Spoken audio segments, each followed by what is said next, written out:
Well, it is clear to most Americans that the U.S. is getting closer each day to getting militarily involved in Syria.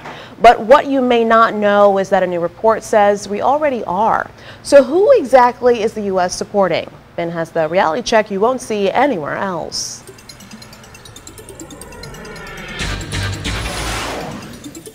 The headline from Reuters yesterday, President Barack Obama has signed a secret order authorizing U.S. support for rebels seeking to depose Syrian President Bashar al-Assad and his government. A U.S. government source acknowledged that under provisions of the presidential finding, the United States is collaborating with a secret command center operated by Turkey and its allies. Last week, Reuters reported that along with Saudi Arabia and Qatar, Turkey had established a secret base near the Syrian border to help direct vital military and communication support to Assad's opponents. Separately from the president's secret order, the Obama administration has stated publicly that it is providing some backing for Assad's opponents. The State Department said on Wednesday the U.S. government had set aside a total of $25 million for non-lethal assistance to Syrian opposition.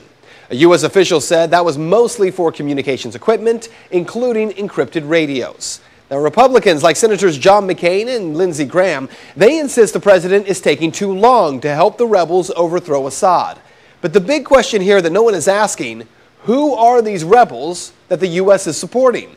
Well, buried at the bottom of that Reuters article, quote, recent news reports from the region have suggested that the influence and numbers of Islamist militants, some of them connected to Al-Qaeda or its affiliates, have been growing among Assad's opponents.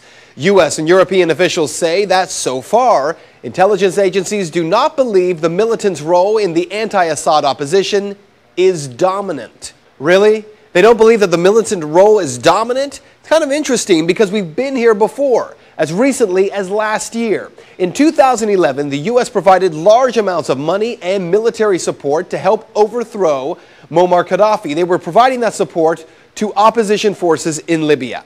At the time, an Italian newspaper interviewed Abdel Hakim al-Hasidi, the Libyan rebel leader.